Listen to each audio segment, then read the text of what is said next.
For almost 47 years, Iran has had one tactic that almost never fails: waiting.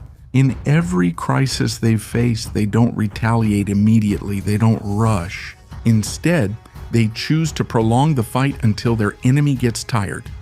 Let's go back to the Iran hostage crisis in 1979. It lasted for 444 days. They didn't back down. They just waited until the pressure eased.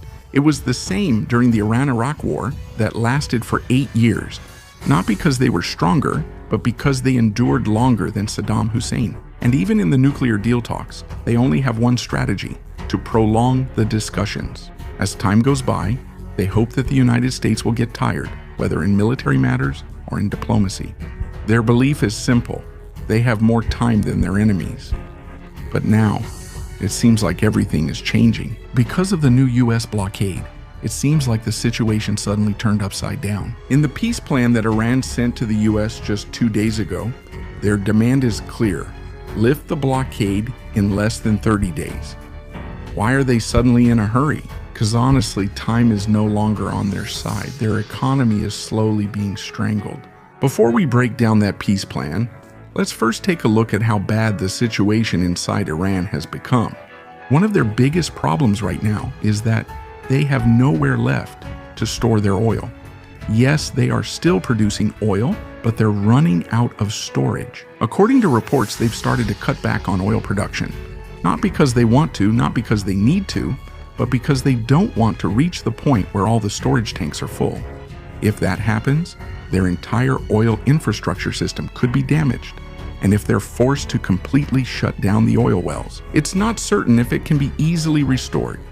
Even if the operations say that the situation is under control, their actions show otherwise.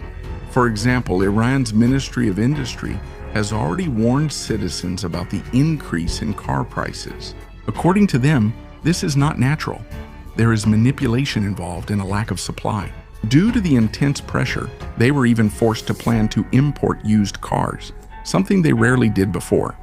Meanwhile, according to Hamid Hosseini, their oil industry has enough experience, and they are not worried.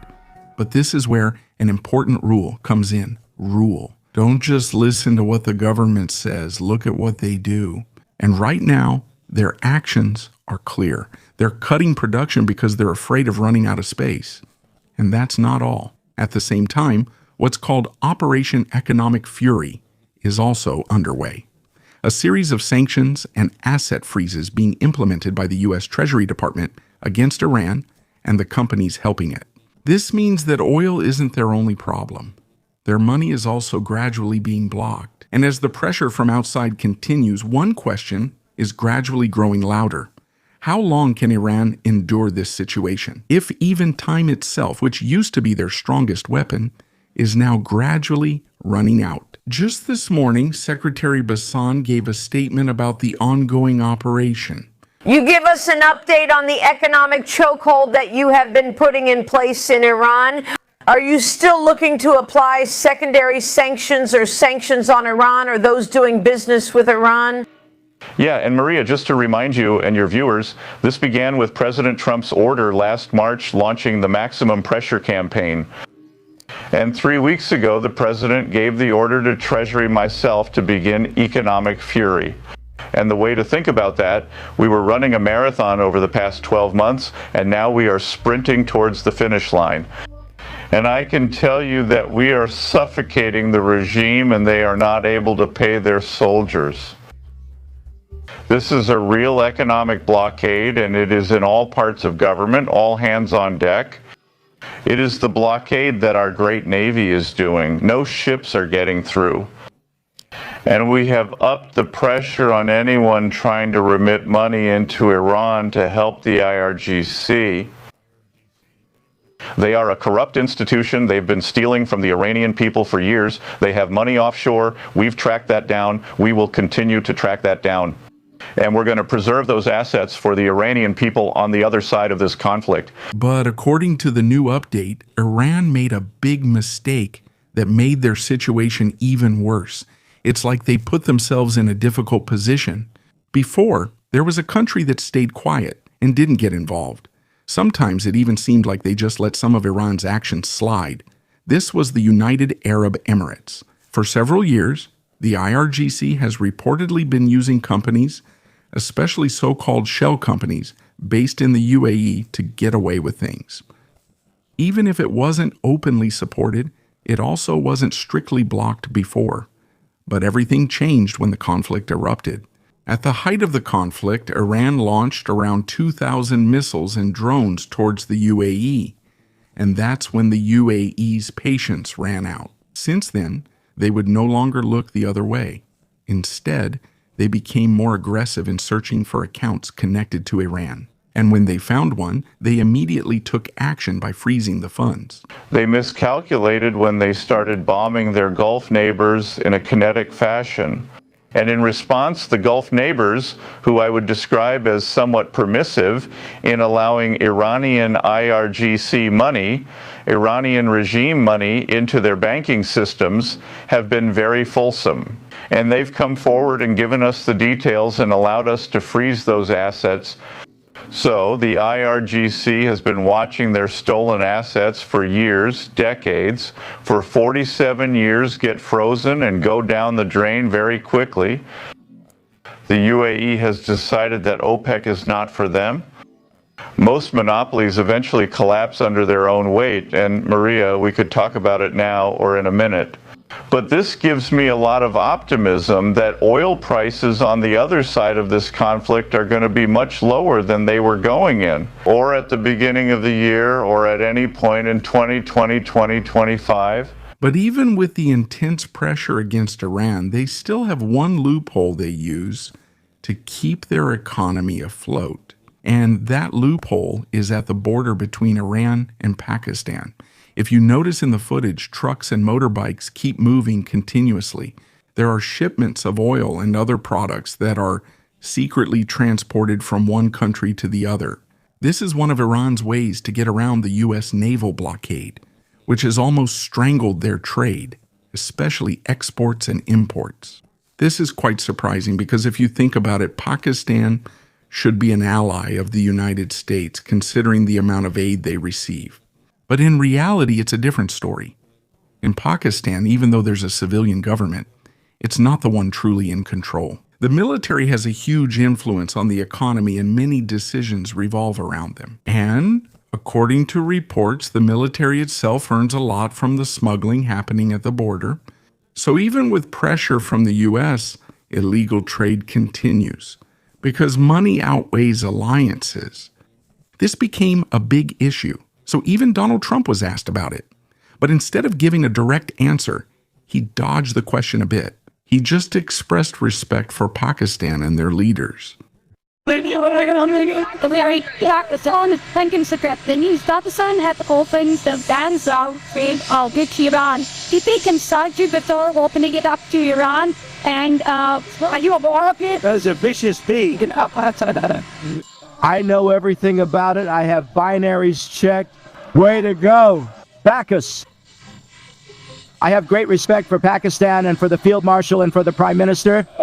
Yeah, I know that. That means even though the U.S. knows what's happening, it's still not clear how they're going to solve it. But there's one important point here. Yes, there's smuggling. Yes, there's a leak in the system. But this is small compared to their previous operations. Just think about it. A single oil tanker can carry 2 million barrels of oil in one trip. To match that using a motorbike carrying a small container, you'd need around 17,000 motorbikes. It's almost impossible. So even if some manage to slip through, it can't replace the scale of Iran's lost trade at sea. Now let's move on to the topic of negotiations. Details have come out about the new peace plan that Iran sent to the U.S. But a reminder, all this information comes from Iranian media. This means that what we see here are only things that favor Iran. They won't reveal any compromises or concessions that they may have given. According to sources, this plan has 3 main stages, and the goal is to end the conflict within 30 days. In the first phase, they plan to gradually reopen the Strait of Hormuz and lift the blockade on their ports. This also includes a promise of non-aggression. That means no one will attack, including Israel. In the second phase, Iran will be allowed to resume uranium enrichment, but it's limited to 3.6%.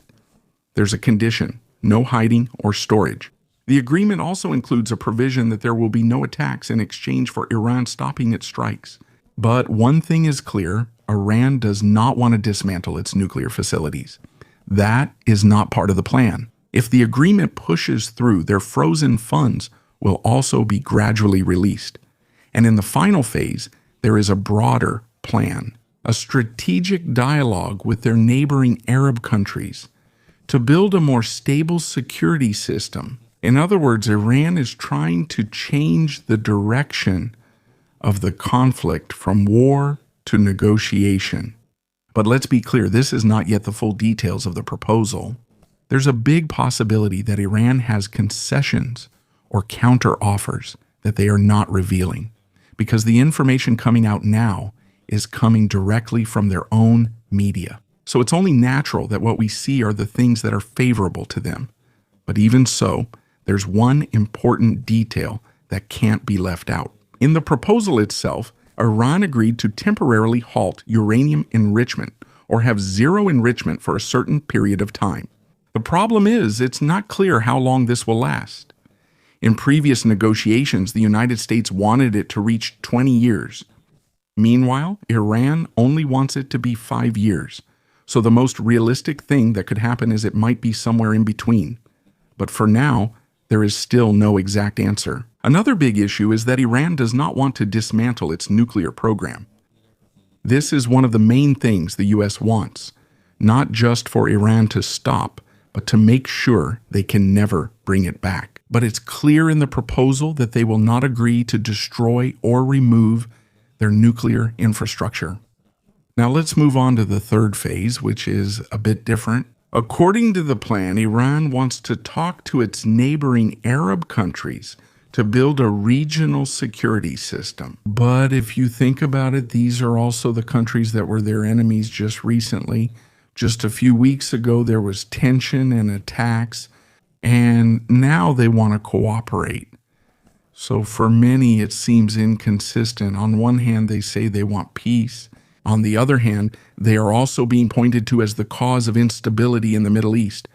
But even so, these are all the details we have for now. And let's repeat, this is coming from Iran's side, so the story is definitely not complete. Meanwhile, Donald Trump also reacted to this. When he was asked if he had already seen the proposal, he said he hasn't fully reviewed it yet, but he will look into it soon. And he also made another statement that was quite strong. Have you submitted a quick proposal regarding this? No, I haven't. I'm looking at it up here. I'll let you know about it later. But last night, you said we might be better off not making a deal. Well, I wouldn't have to. I didn't say that. I said that if we left right now, it would take them 20 years to rebuild. But we're not leaving right now. We're going to do it so nobody has to go back in 2 years or 5, like they're saying. You also said last night that They explained the deal's concept and will provide the exact wording. Not only that, he also mentioned that he wants to completely eliminate Iran's remaining missile capability. It's around 85. That's how much has been reduced from their missile-making capability. In other words, even if there's talk of peace, it's still a long way off. And to better understand why Iran is acting this way now, we need to go deeper. Not just to the Islamic Revolution of 1979, but even earlier than that. During the time of the Qajar dynasty, because the decisions made back then are still felt today, and that's where we can better understand why, even under intense pressure, Iran still chooses a combination of waiting and negotiating.